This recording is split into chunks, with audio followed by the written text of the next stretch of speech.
Welcome to Toffee Blue View, your source for all things Everton.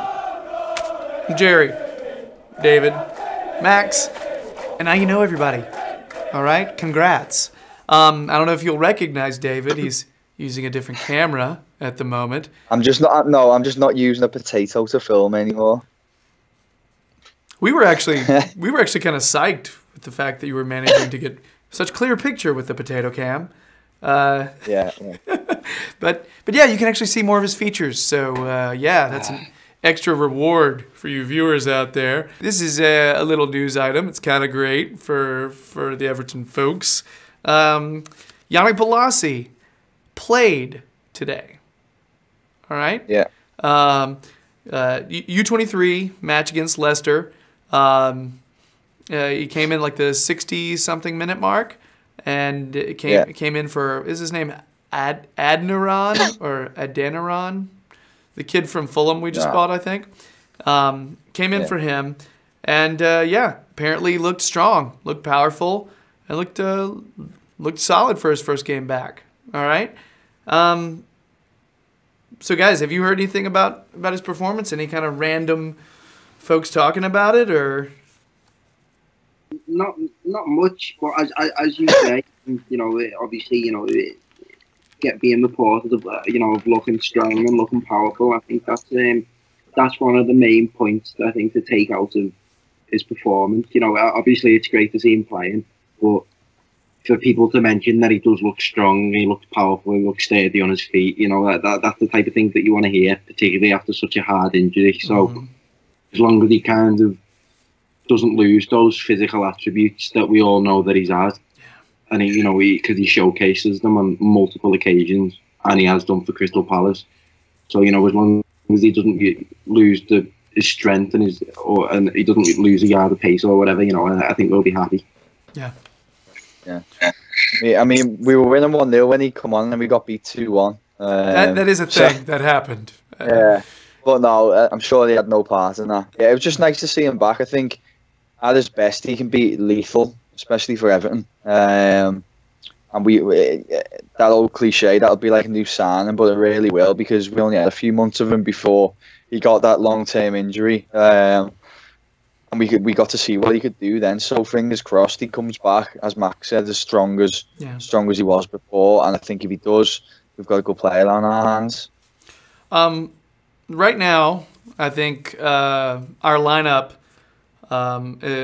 Big Sam seems, correct me if I'm wrong, guys, but from what I can tell, he's been liking to run this 4-1-4-1 formation. All right, 4 in the back, then Gay. All right, and then your four mids with Davies and Rooney, or Schneiderlin instead of Davies, Sigurdsson on the left, Lennon on the right, and DCL up top. That's, I think, based on the past few games, I think you would say maybe that's Big Sam's preferred option.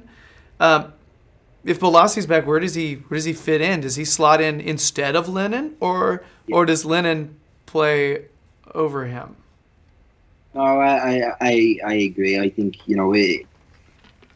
it's pretty much a like for like. I know Bolasie was a lot stronger, but yeah, it's pretty much a like for like there. I mean, it just pretty much means Lennon being dropped to the bench, which hopefully doesn't diminish his minutes too much. Yeah. Because we've seen how much of an impact he can have over the whole team.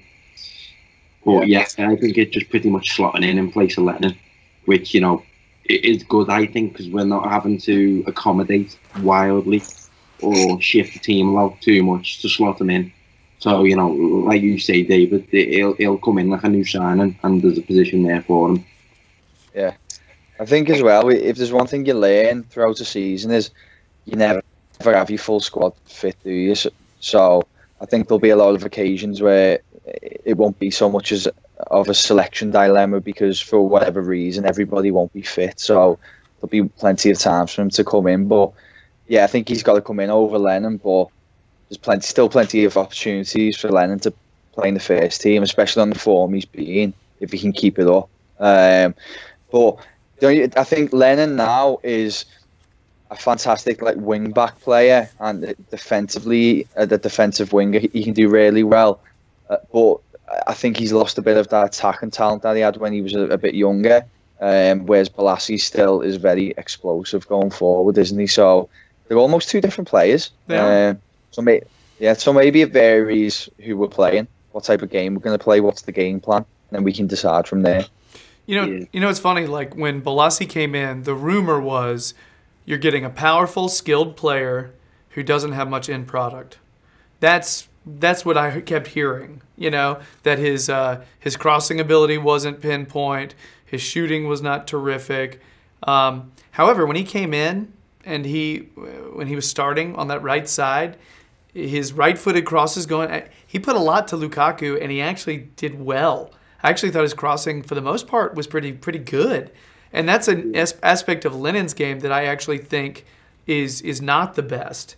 But what Lennon does really well is cut in and do a lot of short play, 1-2s with DCL or with whoever else is in the middle there.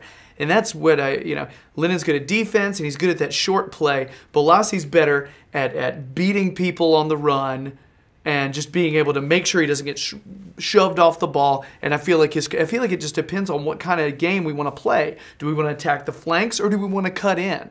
You know what I mean? So I like it. We've got options. That's what you're supposed to have. You know, the idea that, oh wow, we've got two players that can start on the wing now. That's badass. You know, What a good problem. And we're not used to it. It is nice and comforting to be able to say these are our starters. We know they're our starters. These are our best. But at the same time, if you've got two players that can attack teams in different ways, flexibility. You know. Yeah. I think Definitely. coming in might benefit Calvert-Lewin as well, because Calvert-Lewin, he has improved a lot lately, I'd say, but he's still trying to find his identity as a forward. I think, you don't know whether he's the traditional big number 9. Even, we've seen how many headers he's won, and, but still, they don't seem to go anywhere, even though he's winning them. So with Bolasie coming in, the attack might be a lot more structured. So, I think if they can kind of develop something along the lines with what Bolasie had with Lukaku, so maybe it's down to like the two of them in training saying, listen, we're just going to practice, different types of balls into the box and try and get your head on them, or try and alive late and knock it in. So I think Bolasie coming back will benefit DCL a lot. I agree. And one other person we're not even mentioning is Lookman, because he's a thing too. The dominant display he had last week. So nice headache. Yala on his way back. Good things. We're happy about this. What a nice guy, right? What a good attitude. Nice guy. If he's anywhere close to being having the same athleticism he had before, good things, everybody. All right. Feel like we've handled this, guys. Covered it? Yeah. Radio. All right. If you're digging the videos, please subscribe. All right. Like, comment. Tell us what you think about Bolasie coming back. Does he get in the first team squad?